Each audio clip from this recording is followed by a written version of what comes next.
for sharing that we have begun recording. Thanks, Christina.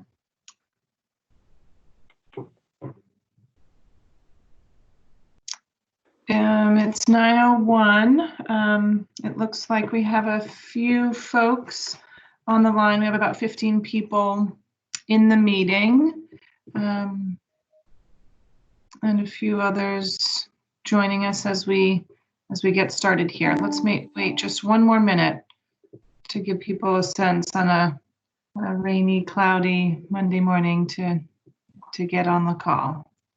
Then we'll start in just a minute. Secretary Tebbets, are you on the line? And how's your audio? Folks may need to hit *6 to unmute.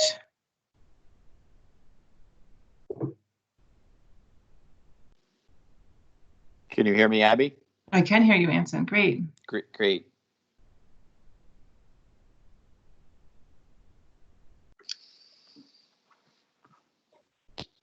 All right, just a few more seconds here, and I think we can start at 9:03. So far, we have 17 folks on the call, which is great. Thanks for those of you that are joining this morning. Just as a brief housekeeping note, as you're joining, you are all on mute. So when you wish to speak and have an opportunity to ask questions or provide comment, you'll need to hit *6 if you're on the phone to join the call with audio, or if you're by computer, you can hit the microphone to unmute yourself. Okay, Anson, I think we're here this morning if you want to get us started. Well, thank you very much, Abby. Thanks for all on the phone joining us on this Monday. I think we last chatted on the phone maybe in March. So we have some updates for you, some progress reports of what's happening in the field. Our agriculture development team and the entire team at the Agency of Ag is continuing to respond to this pandemic and this crisis throughout Vermont and the region. We're all, talking with the governor's office. One update did come Friday where the governor did extend the executive order to stay home and stay safe until May 15th. Having said that, though, he also said if things improve, it could be lifted earlier, or we might possibly be able to open up other sectors of Vermont before the May 15th deadline. So it looks like all the trending is going well. Everyone seems to be, staying home, doing their best to limit the spread of the virus. So that's great, and everyone should be applauded in the sacrifices that all the folks are making to make this a better place. So we just want to update you on a few of the different sectors that we're monitoring, and we've got a number of resources that we're sharing on our webpage, and we also have been talking with our federal delegation. We've got some more information on the CARES Act that was rolled out, most of it through the SBA, and we're waiting for some of the programs to be launched through USDA, specifically to agriculture. We did have that survey out, and we've had more people respond to the survey since we last talked. We have 118 businesses that have responded to our survey about how COVID-19 has impacted their businesses in Vermont. So 9% have reported closing their businesses, 43% are partially open, and 48% reported being fully operational. The loss, of course, to employees has been very difficult. We're getting about 22% loss of employees, people being laid off. And that's a little bit higher than the statewide average. Last week, it was announced about 20% of Vermont is now unemployed because of this crisis. The economic losses from the 118 businesses that reported to us is totaling more than $11 million, almost $12 million, with the median of loss of about $16,000 per business. So those are pretty startling numbers. We're working to get as much local food purchased into our system as possible. We continue to look to restaurants as they offer more takeout. We now have a resource page that updates folks in all of our restaurants that are offering takeout at this time. And we're also continuing to monitor what's happening with our schools. And we've also launched, we have an infrastructure grant program, and that helps schools and meal programs looking for support. This program provides $1,000 grants for schools and early child care organizations, which can be used for infrastructure or supplies. And we've been working closely with our farm to school partners on a number of these programs.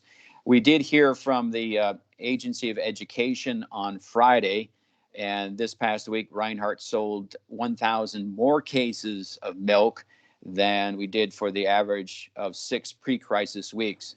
So it looks like schools continue to offer more milk. They're now taking in 7 full trailers of milk weekly, and prior to the crisis, that number was 4 or 5 at most. So more milk is getting to some of these schools that are, of course, closed now, and many of the schools are providing meals delivered via bus. Last week, they sold 600 more cases of milk than the average pre-crisis week. So this has increased over the past couple of weeks. So that's progress. We can report that is progress on that front with the schools.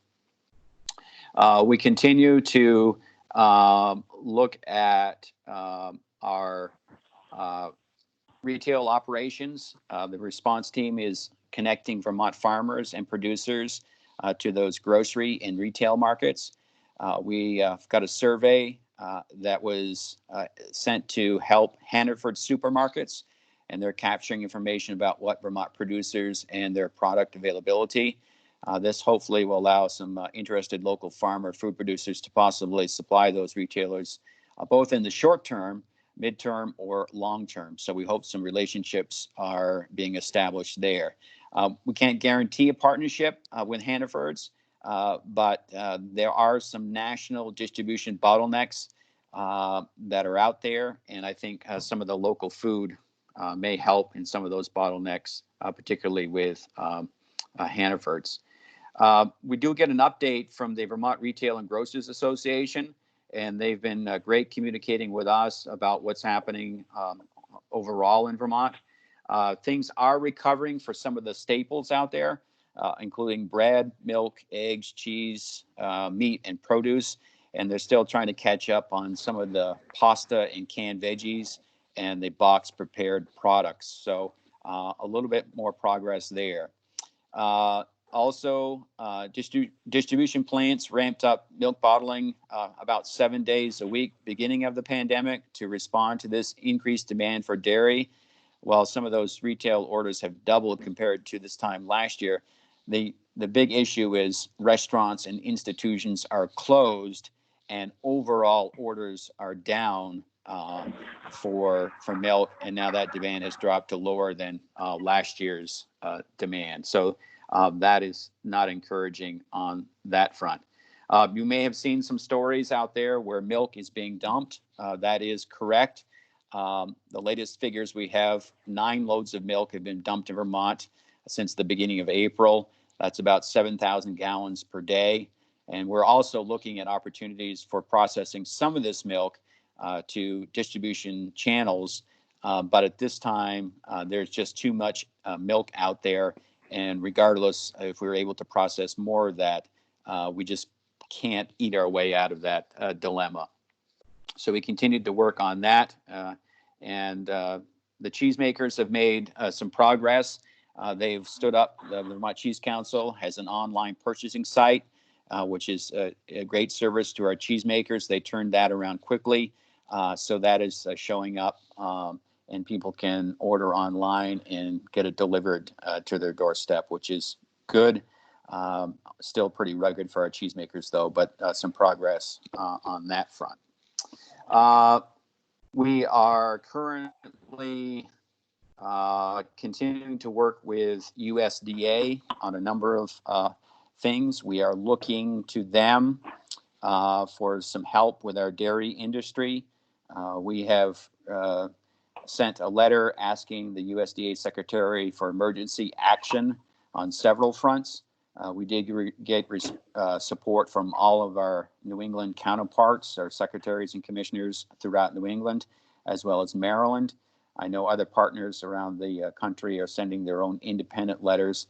And what we're asking for is a couple of bullet points is for the secretary to buy up dairy and distribute it to the food shelves and food banks. That would get more out of the marketplace and potentially return more to the dairy farmer. So it serves two things. We also believe to stabilize the industry, the secretary needs to set a minimum price of cost of production, which in the East and Vermont is about $19.50 for conventional milk and $35 per gallon for organic milk. So we hope at some point he will take action on that. He does have about $9.6 billion that he needs to distribute somehow, but dairy and other groups throughout the country are competing against other commodities as well. We don't know the timing on that.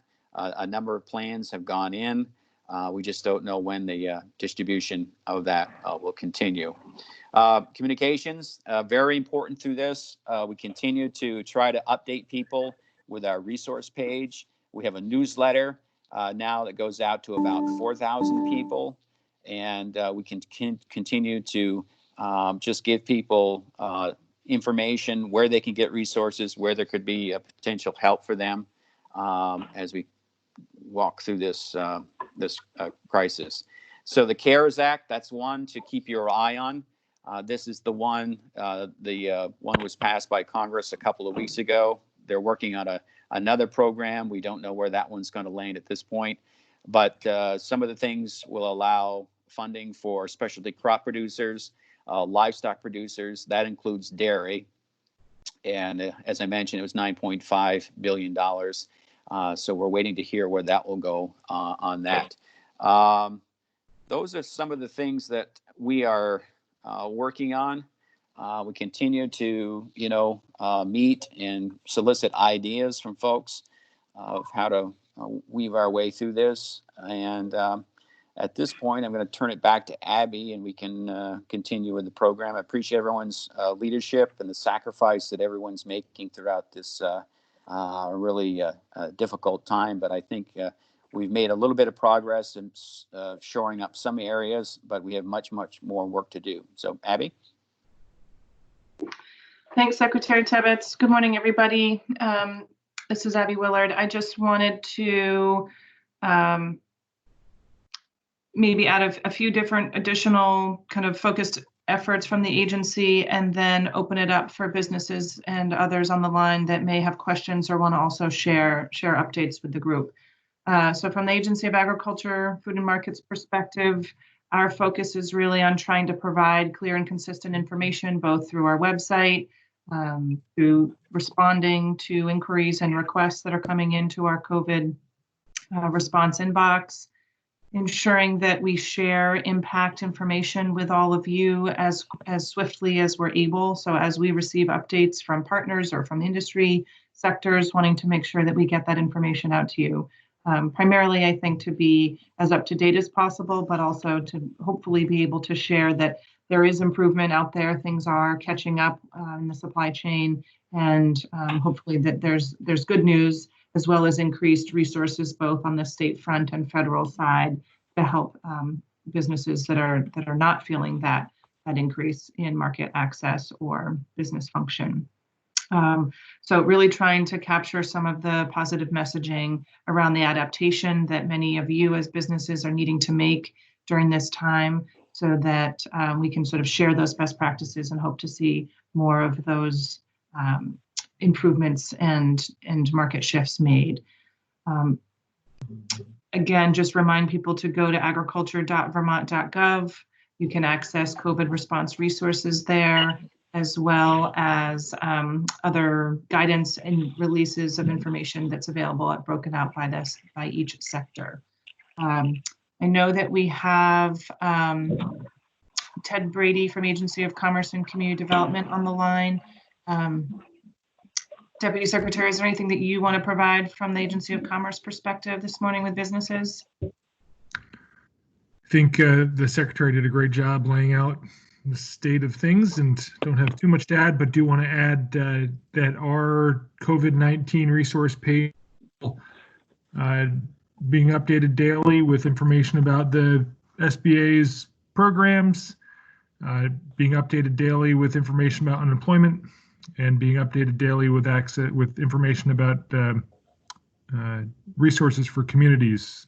As folks may have seen, a new program from the CARES Act was released last week that specifically addressed the needs of communities and opened up a new lending tool for communities to access capital. So we've been doing some work on that front. Also, please continue to check the sector by sector guidance that is on the Stay Home, Stay Safe business resource page at ACCD. You know, it's agriculture has a prominent role on that page, but we also have information for everything from retail to professional services and the whole list. Also just want to touch on ag construction for a moment. We've seen a lot of inquiries from agricultural producers asking about construction projects that they may have on their farms. And we'd really put it this way, ag enjoys one of the most liberal exemptions from the stay home, stay safe order of any industry. It doesn't mean that you're not feeling as much pain, but that doesn't mean that you should exercise that exemption freely. You should really exercise the exemption with discretion and in the interest of public health. So if you have a construction project on your farm that can wait, we ask you to wait. If you have construction on your farm that needs to be done, or the life and safety of your animals are at risk, then obviously that's an exception. But if you have an ag construction project that's related to your business and simply trying to grow your business or take advantage of market share, those are the types of things that we're asking you to pause. And we know that that's an enormous ask because of the risk it puts to your business. But ultimately, it's in the interest of public safety. I'd also say, to provide a glimmer of hope, we're all working very hard to consider how we reopen the economy and how we reopen these businesses, these in-person businesses that have been impacted so badly. And the governor's placed an economic mitigation recovery team that Secretary Tebbets sits on. And one of the subgroups is working on sector by sector reopening guidance. So trying to work with sector leaders to identify how we can stage a reopening of each sector. So as an example, the construction sector. How do you ensure that construction can begin again in a way that doesn't amplify the virus's return?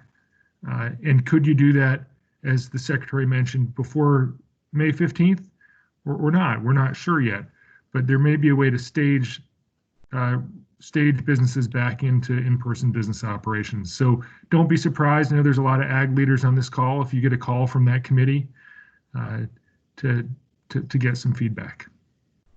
I said I didn't have a lot. I guess I lied. Thank you. It's okay, Ted. Thank you.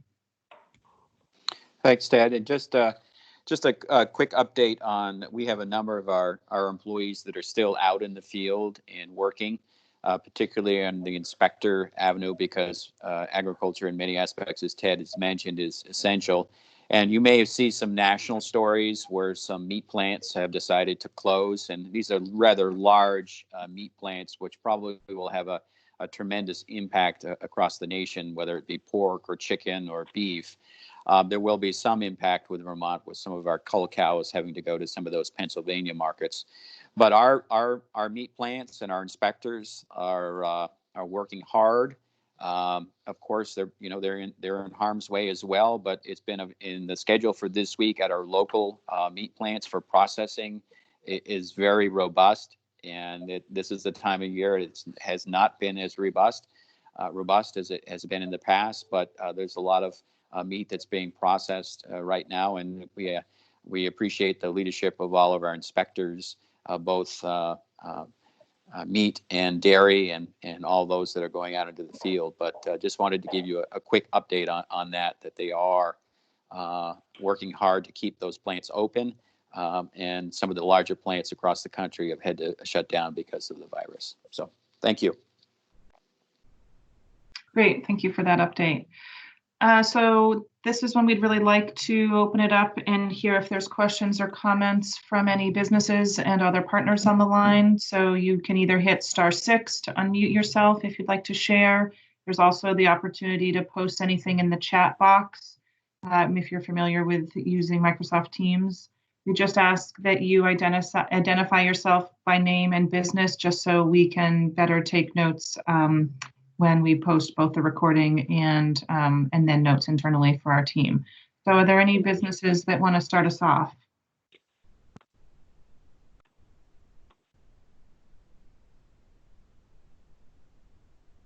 I think so. I'm muted, I think. Is there anyone on the line from sort of the dairy industry that would be interested in providing either an update for their business or questions perspective?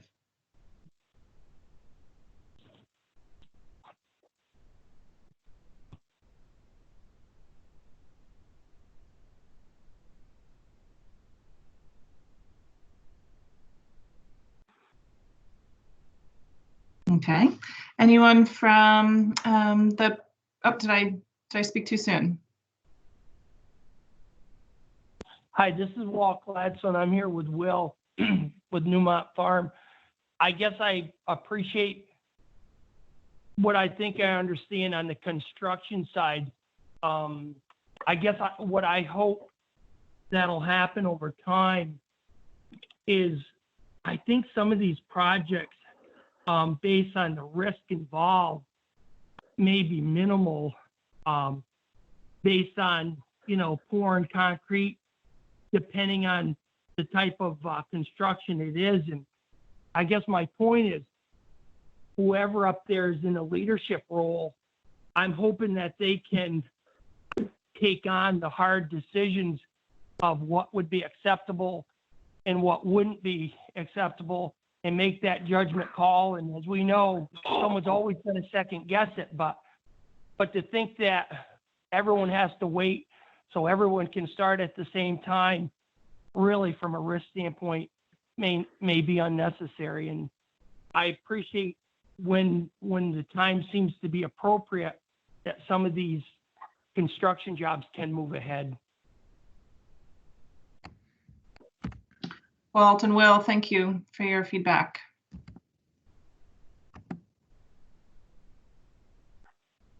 Ted, did you want to comment? No, I think other than spot on, we understand that as well. There are certain elements of construction that are less risky than others, and we'd love to try to find a way to throttle things back on in some sort of phased way. So thanks for reinforcing that message, and we're working with construction leaders to try to identify exactly how to bring that back. Thank you.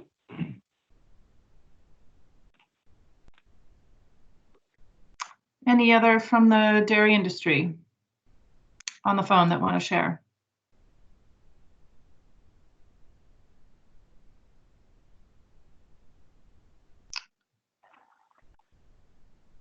What about from our livestock, people that are in the meat industry that may want to share either questions or perspective from your business?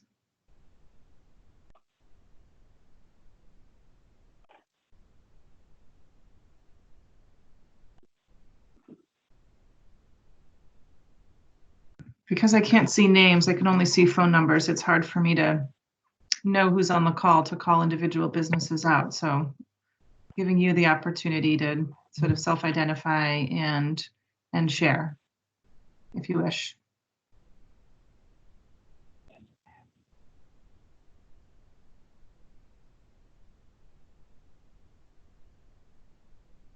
What about from the produce industry?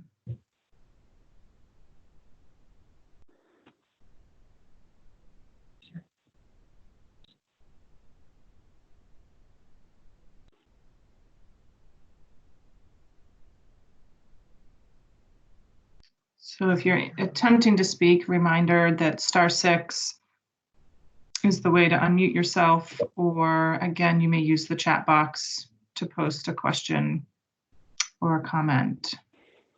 Abby, can you hear me? I sure can. Hey, so I guess I have one question. This is Will Gladstone. Yes, Will. What's the agency or anyone within state government doing to make sure these milk sales or contacting supermarkets that are trying to limit certain products? Are you guys working with or calling them out somewhat to say, hey, the supply chain's good? Yeah. Well, it's a great question. Thanks for asking. Secretary Tebbets, do you want to go? Or do you want Sure. to? Thanks, Will. Yeah, we've been in contact with the Vermont Retail Grocers Association, and the anecdotal evidence, it's hit or miss now, whether some are doing it or not. I know we've had some of the retail establishments decide to take those signs down that say limiting dairy. So I think we're making some progress on that, but again, not all the stores have done that yet, and I don't know if it's just that they haven't, had the management to take them down or not. Some of it has to do with the pre-orders and so forth. When this, when it really started to go wild in the beginning, when people went into the stores and started to buy in huge quantities. But I think we made a little bit of progress with that. We're just trying to message it as much as we can, please. And I know that New England Dairy is doing the same throughout the region, trying to get the message out. Hey, there's ample dairy out there. It's available, and you don't have to limit supply. So we're working on that. We know it's a difficult situation when we have milk dumping going on, people needing food, and having signs up in stores saying limit your purchases of dairy and other products.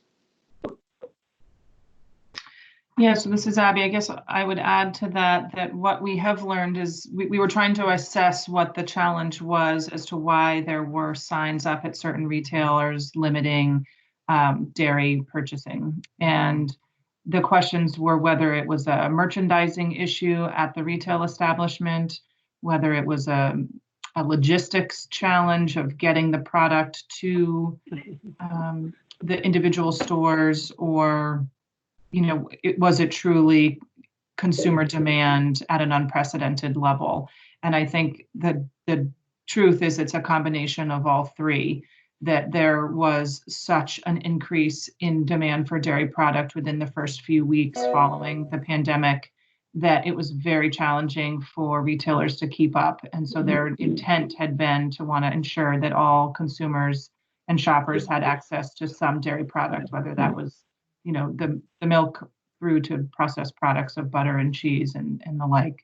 And then I think it became a merchandising challenge as the demand kind of returned to a little bit closer to normal request. So as the consumer preferences are shifting, I think retail is aiming to respond to that as quickly as possible, acknowledging they have additional responsibilities of, pretty strict cleaning regimens within their facility and struggling at times with some of their own labor challenges. But they're well aware from Secretary Tebbets that the signs are sending a bit of a mixed message to the consumer and sort of possibly inciting that future either hoarding or fear that there's a challenge in the supply. And it's been communicated that there's an adequate supply of milk and dairy products to Vermont consumers.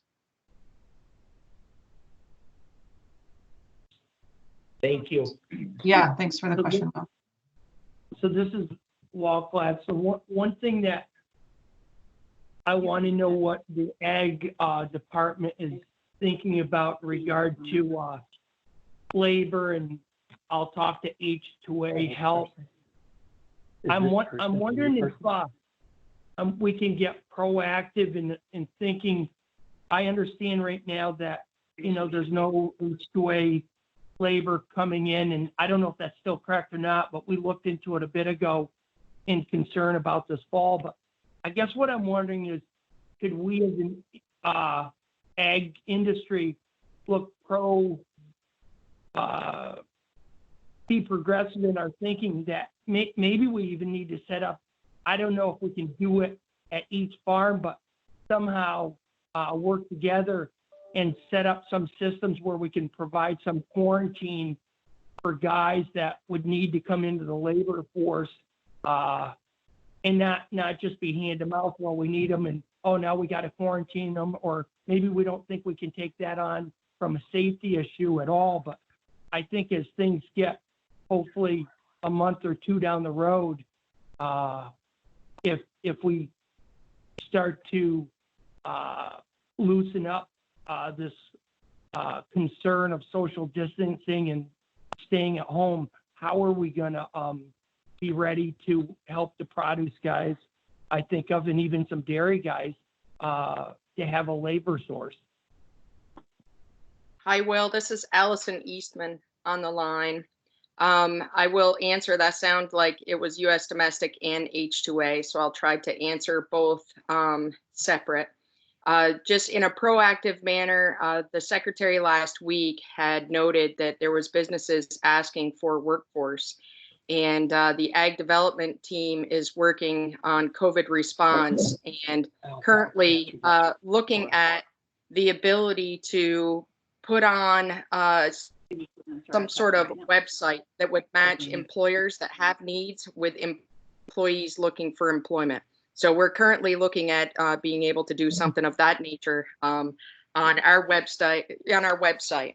And then as far as H2A goes, is somebody not on mute that should be?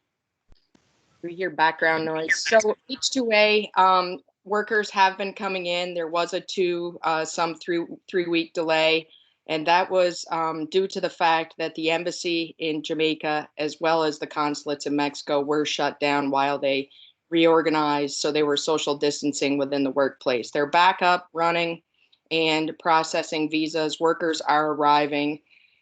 We had some arrive last week. We got more coming in this week. Employers are working together to provide quarantine ability, and U.S. Department of Labor is allowing employers, with email, to ask if they can use a neighbor's housing. So, for instance, we have produce workers coming in right now, and they are utilizing some of the Apple housing to quarantine those workers upon arrival so that they have their 14 days and hopefully don't spread anything on the way in. So we do see, also employers doing shopping for workers to eliminate the access to public. So one person going out instead of, the 4 workers plus that producer themselves being out there. So there's a lot of work going on with H2A. H2A workers are arriving. That's the message. Quarantine is working well with producers working together, and then also eliminating H2A workers from going out into social settings and more or less just going to work and back to their housing and being assisted with their shopping and personal needs. Is there anything else I can answer?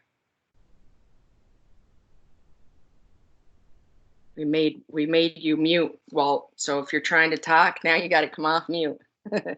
But hopefully I've answered that. Always happy to have further conversation should you need. I think I saw Barney Hodges. Thank you, Allison. Thank you, Allison. You bet. I think I saw Barney coming off mute too, Abby. So Barney Hodges is on the line. Great. All right, Barney, now you've been called out. Thank you. I have, haven't I? Yeah. So I don't know how much background to give, but Allison and I have been talking over the last couple of weeks or week and a half since the PPP program came out, and I'm sure it's on everyone's mind that farms with non-residential payroll, non-U.S. residential payroll, those payrolls aren't included in the calculation for PPP loans in the CARES Act. And just wondering if there's any updates this week on that. We've got to make a decision on our application regarding our payroll amount. And it's, these are wages that are offered to U.S. workers first, and then ultimately filled with H-2A employees, in our case from Jamaica. And so those gross payrolls can't be included in the calculation, which is a significant amount of potential loan that we're not going to be able to get. And I know Allison's fully aware of this. I just was wondering if there's any updates this week on that. Thank you, Barney. So how do you go back onto mute? *6 should get you back onto mute. So I will answer that. I emailed USDA, my contact, late on Friday, and got a response from them at 5 p.m. And I'm going to read it to you verbatim. It says, "Hi, Allison. Nothing new yet. This is one of my top issues on my list, and I talked with the Small Business Administrator yesterday on the issue. I know Treasury is working on further guidance too, hoping to have clarity as soon as possible. Thanks, Kyle." So that's my latest update as of 5 p.m. Friday. So we're hoping we can get further guidance on H-2A, and Treasury and SBA is working with USDA on that. So Barney and others, this is Abby again. One additional bit of guidance that we received over the weekend, and I don't know how applicable this may be to your situation or anyone else on the line, but when applying for the PPP loan program, the recommendation was to advise your lender to allow you to add back depreciation to your net earnings to increase the amount of the loan. Abby? Yeah. This is Erica Campbell. Hey, Erica. We are definitely looking into options for farms to look at some of that, work with lenders on that calculation for net farm income with depreciation. Whether there's a strict federal mandate on how it has to be calculated, or if lenders have some flexibility there. And I think what we're learning is lenders have some flexibility with how they're calculating that. So, maybe that's something like Yankee Farm Credit or Vita VAC could look into in terms of how that's calculated to make sure that from a farm perspective, if you have a high capital cost that's making that net income lower and not eligible for more loans. So those conversations are happening, and we're just trying to figure out like what's required versus what flexibility lenders have. Thanks, Erica. Yeah, we know our congressional delegation is aware of these challenges, and grateful to know that you're also working on it. It does still feel like there are some very specific requirements in the programs, and PPP in particular, well, both really, but PPP in particular around needing to show that you rehired or retained the same number of employees as last year, and have about the same payroll in order to have the loan amount forgiven, which is part of what I think makes that loan program very desirable by ag businesses. So complicated, certainly.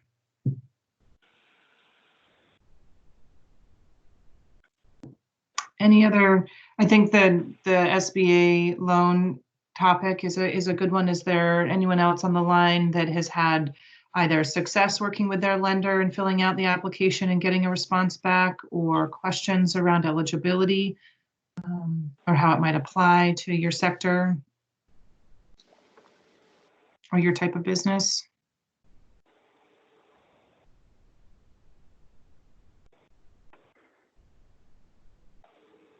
This is Walt Gladstone. All I can tell you is my wife worked, we work with Farm Credit, and kudos to those guys and all their hard work and what they were trying to make happen, but they were having somewhat of a struggle, and we turned it over to our local bank, and they processed it, and we were accepted. Great. Walt, I heard that from a few other businesses that Yankee Farm Credit was still working on becoming an approved lender for the program. And since the demand for this program is so high, the recommendation was to go to a lender that's already pre-approved to get your application in as quickly as possible. Correct. Yeah, this is Anson. The latest note I got from SBA was the $130 billion has already been approved in that program, and the fund has $349 billion. So I would encourage anyone to apply as quickly as they can, because it looks like the fund certainly will run out. I know there's talk of getting more dollars into that program, but $130 billion has already been approved out of the $349 billion. It hasn't been up that long. So I would just encourage anyone probably not to wait too long to try to get in the pipeline.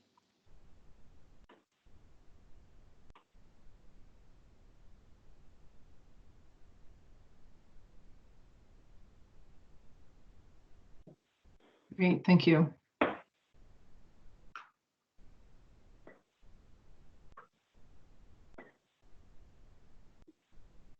Other businesses on that want to share either anything about accessing response and recovery resources or market channel access, either successes or challenges they're facing?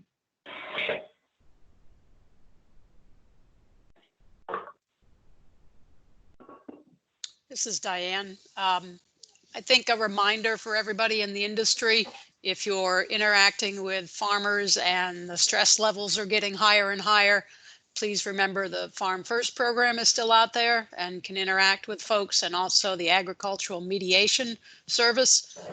They can work out disputes between owing money and paying money and those kind of things. But the Farm First is stress levels are certainly getting higher for everybody as milk prices go down or markets are closed. So remember that. We're putting that information up on our website later today to make sure everybody can access that. But provide that information to individuals if you feel the stress levels are getting too high. Thanks for that, Diane. And I think related to that, there's a variety of partners and businesses in the state that are providing business support to help businesses do a revision to their business plan or make the necessary improvements to be able to access loans or other kind of financial assistance at this time. So hopefully businesses don't feel that they are unsupported or alone making these choices, but have a variety of resources and places that they can go for support. And those business support resources can be found at the Agency of Agriculture website under the resources for ag businesses link.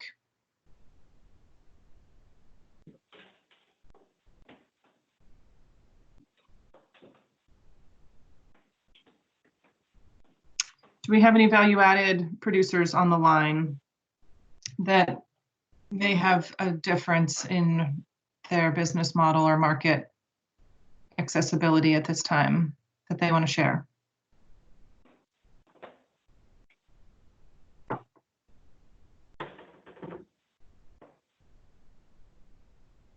This is a quiet bunch this morning. Quiet enough that you can probably hear my dog snoring in the background.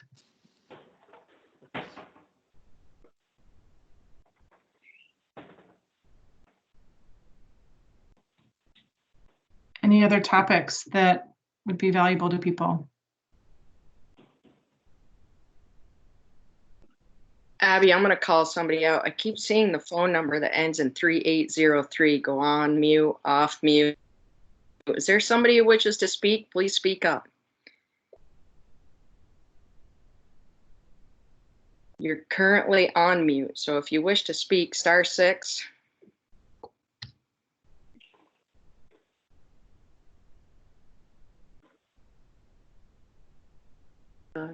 Mistake.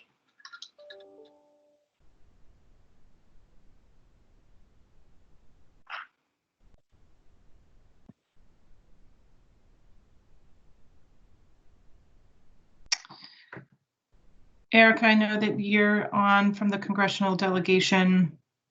You may be the only representative on the call this morning from Sanders' office. Is there anything additional that you would want to provide as guidance and information for businesses on the call or who may listen to the recording about efforts to support ag and food businesses underway? I don't know if there's that much that has not been already said, Abby. I'm and my colleague Emily Rampone from DC might be on the call as well and could jump in. I have not heard anything as Secretary Tebbett said about the 9.5 billion for local producers. We would love clarity about that, and I'm sure it's just very frustrating not to have that at this point. On the nutrition side, I mean, oh right, sorry, that's probably not for this call. I was thinking TFAP, but yeah, the small business with the EIDL program, we're still trying to allow farmers to access that. But quite honestly, that program has been extremely challenging in rolling out, and I don't think anybody's really received anything from that program yet. So that program really is major backlog and needs even without farmers accessing it, has got a lot of problems. And then the PPP, we are seeing lots of banks. I think the credit union is now the Farm Credit. I'm sorry, is a lender now, and we've already have like 3,000 loan applications for Vermont. So it's great to see that program. It's not a perfect program. It's certainly not a lifeline. It helps businesses keep their business retained, and I think that's really important to note that it's not the full lifeline that I think a lot of businesses are necessarily going to need, but it is at least that program is working and rolling out.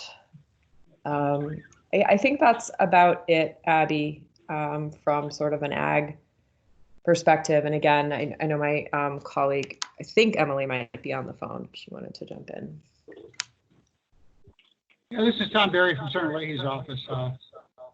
I'm on as well. Had a little trouble with the mute button, but I think Erica covered a lot of it. Senator Leahy has led a letter that will be hopefully finalized today, pushing Secretary Perdue to keep dairy front and foremost in rolling out a number of these programs, including the funding around the 9.5 billion that he has yet to begin to allocate, and then some of the other dairy issues that the Secretary covered at the beginning of this call. So another item that we have in the works.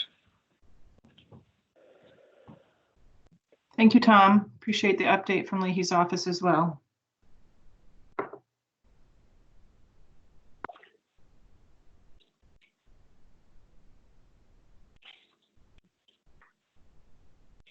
Okay, I'm going to just put one more call out for any questions or comments that folks want to ask before we end the call.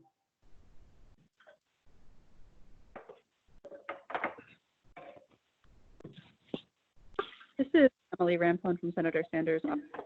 Hi, Emily. I wanted to chime in and work for a coronavirus relief package. So if there are legislative fixes that you're thinking about, please feel free to reach out to me and Erica. We're happy to talk and would love your ideas. Thank you, Emily. You broke up a little bit. Is there a time frame by which you're looking for ideas for that relief fix package? That's a great question. The target keeps moving, unfortunately, but I would say in the next week would be ideal. Okay. So maybe by the end of the week or Monday next week. Mm-hmm. Okay.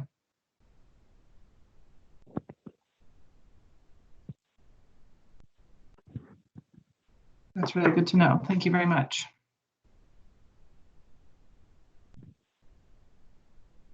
Any other announcements that folks want to make, updates they want to share? Or I'll hand it over to Secretary Tebbetts to end us a few minutes early, which is never a bad thing. Well, great. Well, thanks, Abby. Thanks for all on the phone. These have been very helpful for me to get feedback, and we're making a little bit of progress here. Much more work to go, but we're getting there, and it's only Monday, so pace yourself as we work through this. But I appreciate all the sacrifices that everybody's making, and we at the Ag Agency and I know all our partners on the federal level and state level are working hard to get to a better place. And we're going to stay on it. So hop on the phone if you have a question, concern, drop us an email. We'll try to get information to you as fast as possible. But we appreciate your leadership and your calm and compassionate leadership through this. So thank you very much. Thanks, everyone. Have a great Monday. Thank you. Thanks for joining us.